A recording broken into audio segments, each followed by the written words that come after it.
Pasan de las 9 de la mañana, seguimos en Desayunos Informales. Vamos a la próxima entrevista. Vamos a la próxima entrevista. Como ustedes saben, Mónica Xavier fue la designada para dirigir el Instituto Nacional de las Mujeres durante este gobierno. Dentro de las prioridades para su gestión, habló de involucrar a todo el Estado en un presupuesto con perspectiva de género y no guetizar esta mirada solo al accionar de mujeres. ¿Cómo llega a la dirección del instituto? ¿Cuáles son sus prioridades? ¿Qué es lo que quiere poner sobre la mesa? Para hablar de esas y otras cosas, ya recibimos a Mónica Xavier en nuestra mesa. Bienvenida, muchas gracias por estar con nosotros. Ustedes. Bienvenida. Gracias por la invitación. Bienvenida. Una de las cosas que dijiste, y lo vinculo con la presentación, en esto de involucrar a todo el Estado, que dijiste en la presentación de Mujeres fue que ibas a impulsar una ley de paridad.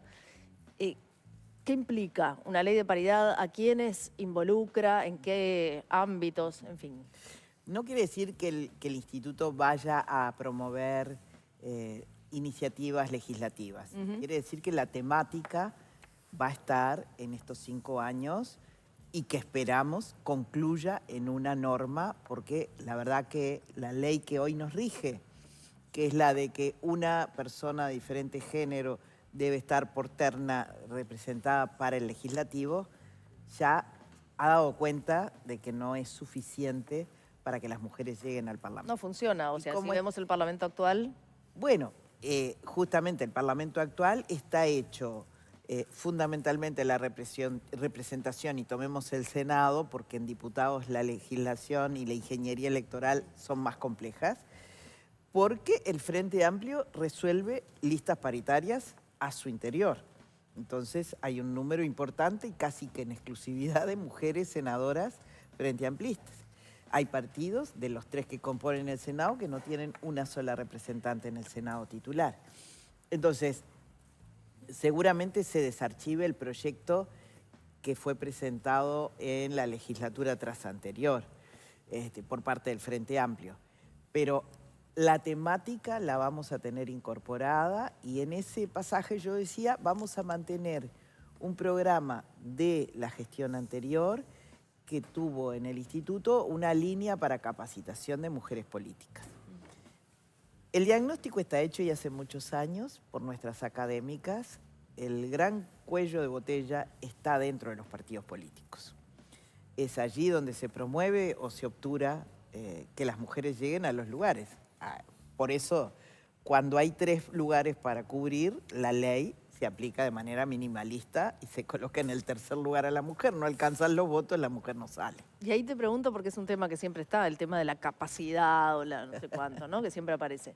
¿No hay que hablar un poco más con los hombres en los partidos políticos que capacitar a las mujeres que ya probablemente son capaces?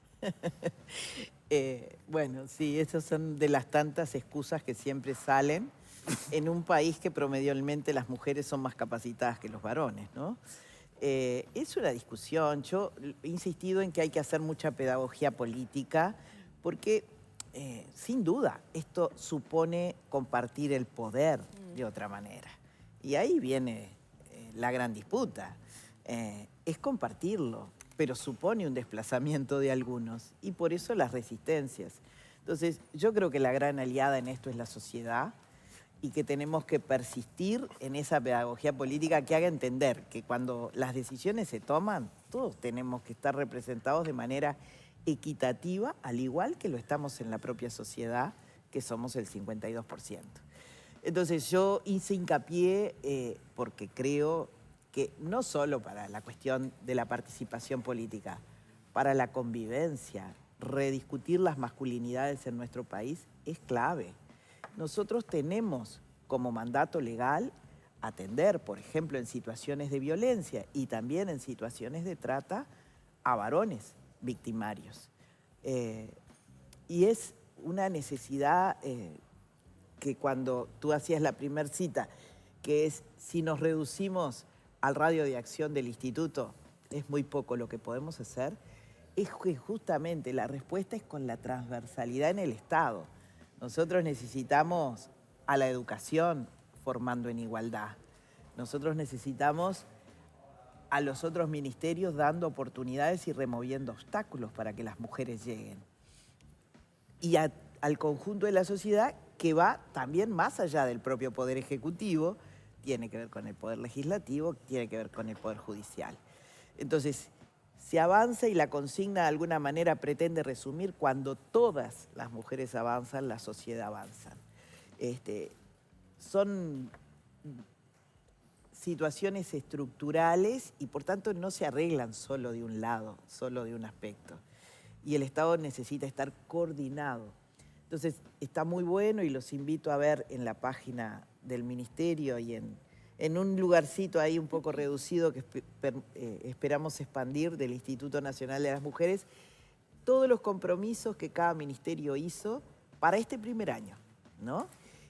Porque queremos volver a una dinámica de que cada 8 de marzo evaluamos si en esos aspectos que pudimos elegir a las carreras, ¿no? Porque dense cuenta que esta semana que pasó, que para muchos parece mucho más larga que una semana, estuvo interrumpida por el fin de semana, el carnaval, la Asunción, la llegada de la apertura de las escuelas para los niños, entonces nos quedó casi que nada para montar un acto que por suerte estuvo acompañado por muchísima gente y que esperemos que sea un gran impulso también eso, ¿no? ¿Con qué talante llegás al ministerio pensándolo desde el siguiente lugar? Hablábamos con la politóloga Ana Laura de Giorgi en el día de ayer. Ella hablaba, bueno, tuvimos a principios de la década pasada un ciclo expansivo, en definitiva, del feminismo, una ola, y ahora parecería que estamos en un ciclo más bien regresivo, por lo menos con ciertas luces amarillas en torno a eso. A la hora de llegar a una institución como esta, ¿cuál es la agenda? ¿La agenda es seguir expandiendo y yendo hacia otras políticas o tratar de fortalecer las que se avanzó en los últimos años? Digamos, pensemos en la variedad de leyes que hubo en relación a este asunto. Nuestro país siempre apela y apuesta a la acumulación. Y acá es un acumulado que ha habido no solo desde los gobiernos, algunos con poco énfasis en esta materia, como el gobierno que acaba de ocurrir. O sea, los avances no se dieron no porque el instituto no se propusiera algunas cosas. Es evidente que no estaba jerarquizado dentro de la política del gobierno pasado. Pero lo que sí tenemos que tener también en cuenta es la realidad mundial, es la realidad regional, es también voces en nuestro país que apelan a una agenda diferente a la que estamos proponiéndonos en el gobierno de expansión de derechos. Esa onda negacionista y reduccionista, por ejemplo, del tema de la violencia de género, tiene representación en nuestro país.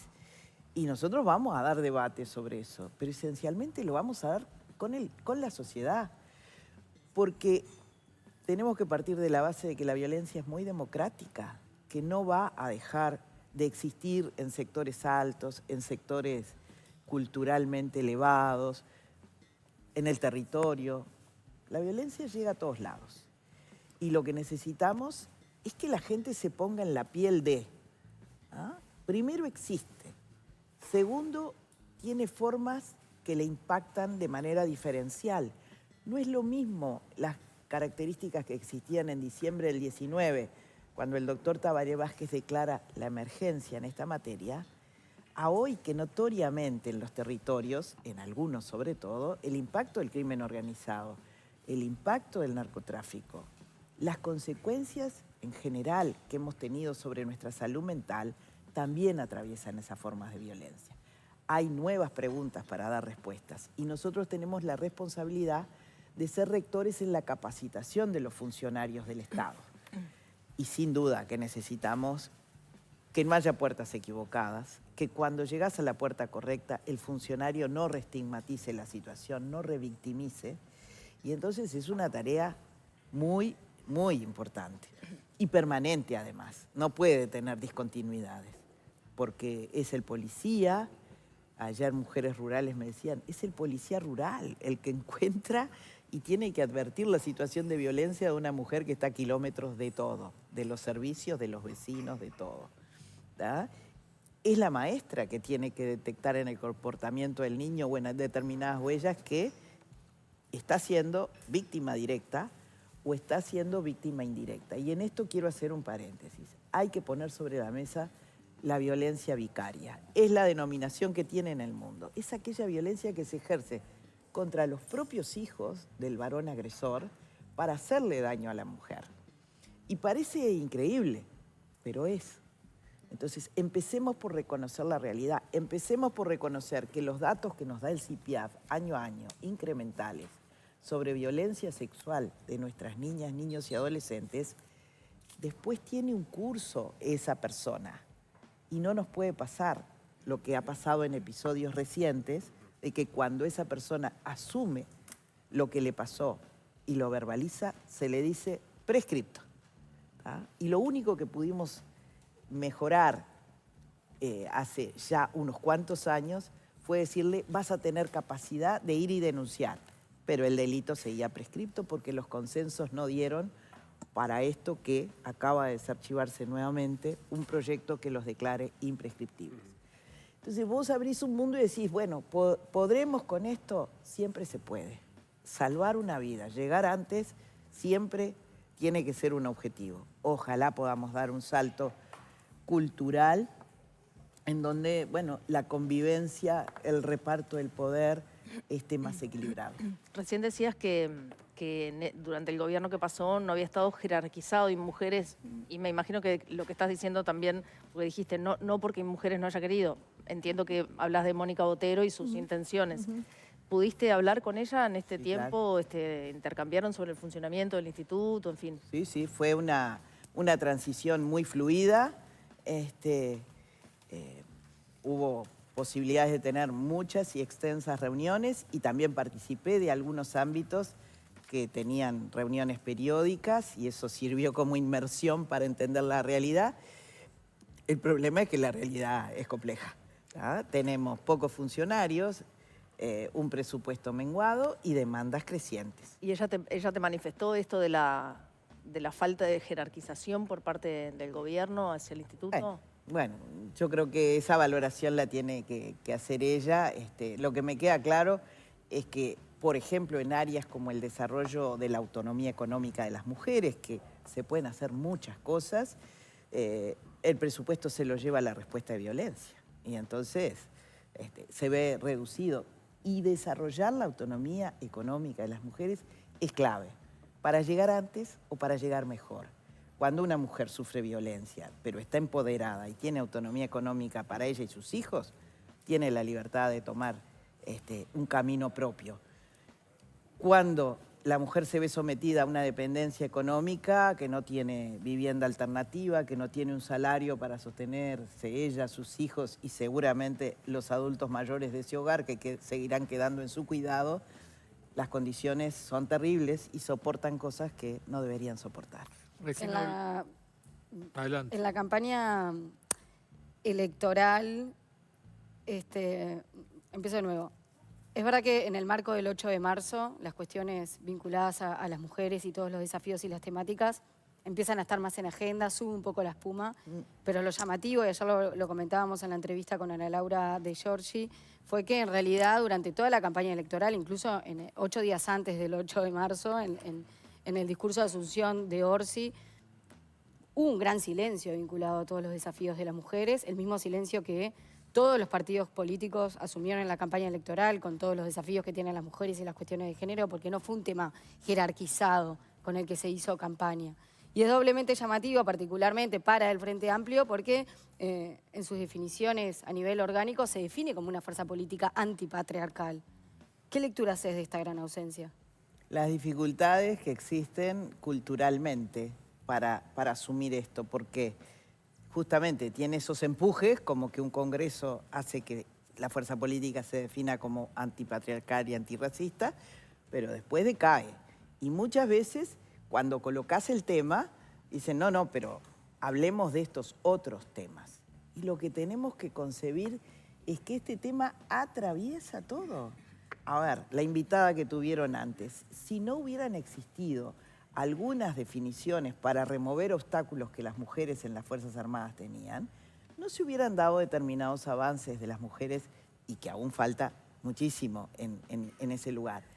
Y así ir viendo en cada una de las cosas cómo es el impacto diferencial entre hombres y mujeres. Cuando nosotros colocamos el privilegio que tiene este año para definir un presupuesto con perspectiva de género, es porque no es lo mismo, y tomemos un ejemplo, yo siempre recurro a ver ejemplos sencillos. Cuando nuestras jóvenes compiten, deportistas, compiten en el mundo, ¿qué es lo que recordamos? Que siempre están peludeando para poder tener recursos para poder financiarse.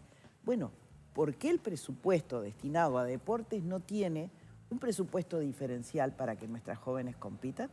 ¿Ah? Nos alegramos solo cuando ganan, no nos acordamos cuando hay que ponerle los porotitos al presupuesto para que las cosas puedan suceder.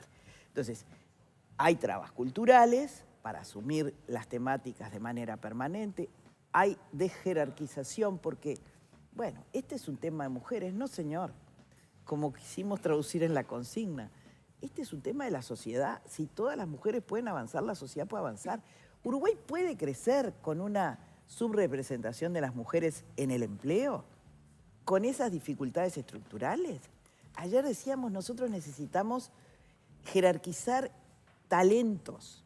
No importa si una mujer va a ser matemática y va a postular a, no sé, tal trabajo. Necesitamos capacidades, porque el mundo es un mundo de conocimiento, el mundo es un mundo que se abre a determinadas áreas y para trabajar en el campo también se necesitan habilidades tecnológicas. Entonces, es una cosa amplia que se ramifica, que parece difusa, pero en realidad está en las raíces de una desigualdad estructural y hay que llegar allí para empezar a construir un árbol que crezca.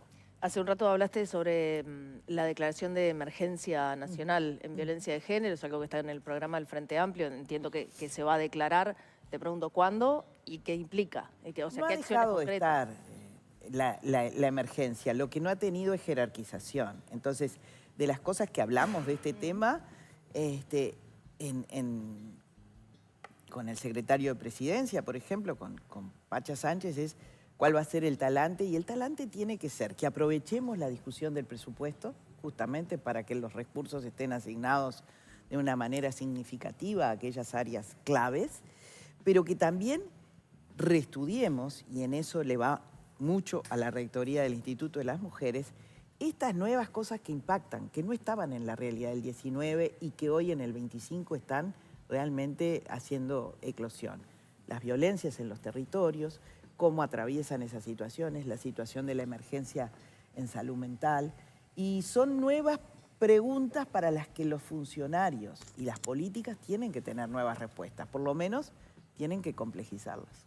Recién hablaba de que en el mundo hay una serie de gobiernos que llevan una agenda completamente opuesta, que son como un emergente de alguna manera de una nueva situación. En algunos de ellos hay mujeres importantes, como la presidenta del Consejo de Ministros de Italia, Giorgia Meloni, o la vicepresidenta de Argentina. ¿Por qué cree que pasa eso? Porque no alcanza con biológicamente, físicamente ser mujer. Hay varones que tienen muy claro que hay una desigualdad estructural y que para que todos tengamos mejores bienestares y vidas tenemos que reconstruir una realidad mucho más equitativa. Entonces, sí, es muy duro cuando uno discute un tema de estos y lo discute con una mujer en el ámbito parlamentario o la política o lo que sea. Hay que ser conscientes de esta realidad.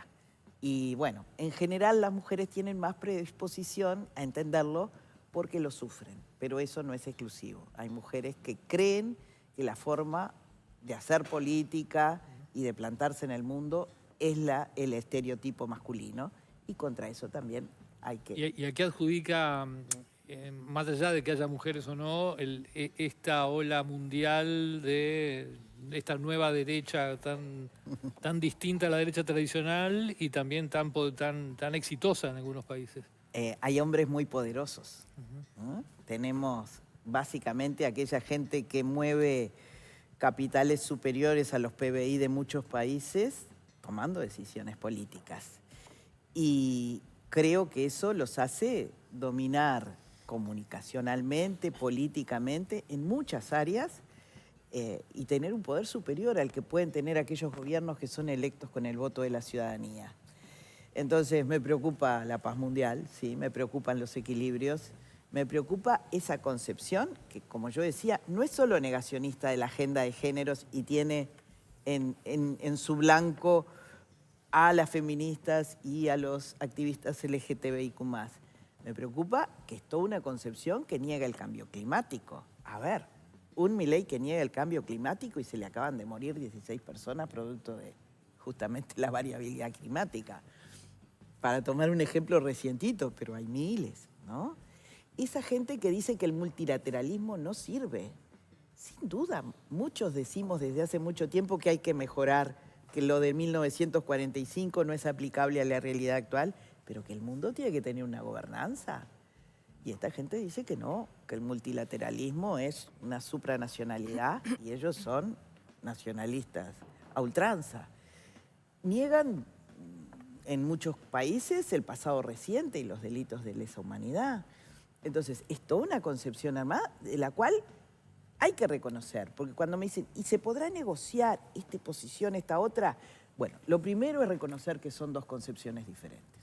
Y después, como siempre, apostar al diálogo y ver si puede haber una solución transaccional. Pero no minimizar, no reducir la realidad ni reducir los posicionamientos que existen sobre ella. Pero decía que hay gente muy poderosa en esos gobiernos, en fin, pero la gente los votó también, ¿no? Tienen el voto popular, ¿no? Sí, sí. Yo creo que esa es una de las cosas que me lleva a mí a decir la política las decisiones tienen que ir hacia la pedagogía política, hacia conectar con la ciudadanía, ¿tá? Hacia decirle, esto a vos te va a pasar de esta manera, ¿tá? A poder contrarrestar, para no poner un ejemplo nacional, volvamos al ejemplo de la vecina orilla, a decirle, el máximo jefe que vos votaste dice que esto no existe. Mirá lo que nos pasó. Entonces yo creo que es una batalla desigual, porque llegan también, porque tienen muchos mecanismos para poder llegar y una hegemonía desde el punto de vista de la comunicación muy importante. Pero bueno, habrá que seguir en el cuerpo a cuerpo y en hacer eso que a veces la política desmerece, ¿no? Y cree que con las decisiones alcanza y allá abajito las cosas no llegan, no cambian las cabezas. Se mencionaba recién, ayer se presentó un documento con los compromisos del gobierno, cartera por cartera, ¿no? Los compromisos que asumieron todos los ministerios, algunos son bien concretos, otros son un poco más vagos, otros depende de su grado de concreción en función del presupuesto que se les inyecte. Más allá de que eventualmente se haga una rendición de cuentas cada 8 de marzo, ¿cómo va a ser el mecanismo de este trabajo transversal? ¿Va a ser, por ejemplo, va a haber gabinetes sectoriales vinculados al género, como se habló que va a haber para otras áreas? Dos cosas. Nosotros tenemos un ámbito privilegiado que lo determina una de las leyes, que es el Consejo de Género. Y allí se supone, también lo dice nuestro programa, que lo vamos a jerarquizar y eso implica que vayan las primeras autoridades de los diferentes ministerios. Y nosotros hemos sugerido, porque también lo dice nuestro programa, elevar la jerarquía del instituto. Ello puede pasar por incorporarnos a un gabinete, no depende de nosotros, aunque el abanico de posibilidades lo reiteramos para que, el presidente de la República adopte la decisión que crea conveniente. Si vos estudiás los países de la región y cómo están ubicados los mecanismos que básicamente tienen que ver con la equidad de género, con la situación de las mujeres, Uruguay, increíblemente, una de las 20 democracias más consolidadas del mundo, está en el último renglón solito como una división de un ministerio, el Instituto Nacional de las Mujeres.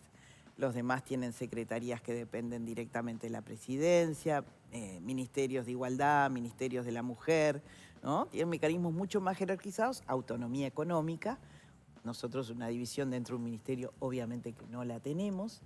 Entonces hay que dar un avance en ese sentido. Igual creo lo has manejado es un ministerio de igualdad.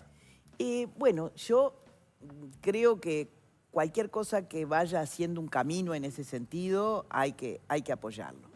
Un ministerio de igualdad me parece que para Uruguay podría ser, pero sería muy distinto a tener un ministerio de desarrollo social, porque me imagino que un ministerio de igualdad implicaría también desarrollo social. Sin lugar a dudas, pero es una discusión que hay que dar si se habilita a que se discuta efectivamente. En realidad, en los congresos del Frente Amplio, esa posibilidad no ha salido. Se ha planteado, bueno, hay necesidad, como se terminó resolviendo, de uno de justicia. Se discute mucho uno sobre ciencia, tecnología, innovación, como la necesidad de un salto para un país que requiere cada vez más calidad, porque la cantidad no se nos da en materia de cómo somos de pequeños. Entonces, yo creo que hay que ir avanzando y no creo, como nada en este país, que se genere un salto muy grande. Como nos decía el general Sereñi, es acumulación progresiva, ¿eh? Este país es así, no es un Chile que tuvo precozmente una ministra de defensa, de salud y después presidenta 2 veces y volvió a concepciones mucho más de derecha. Acá, viste, la acumulación es progresiva, es pasito a pasito. Mónica Xavier, muchísimas gracias por haber venido. Muchas gracias. Gracias. Bien, y ahora con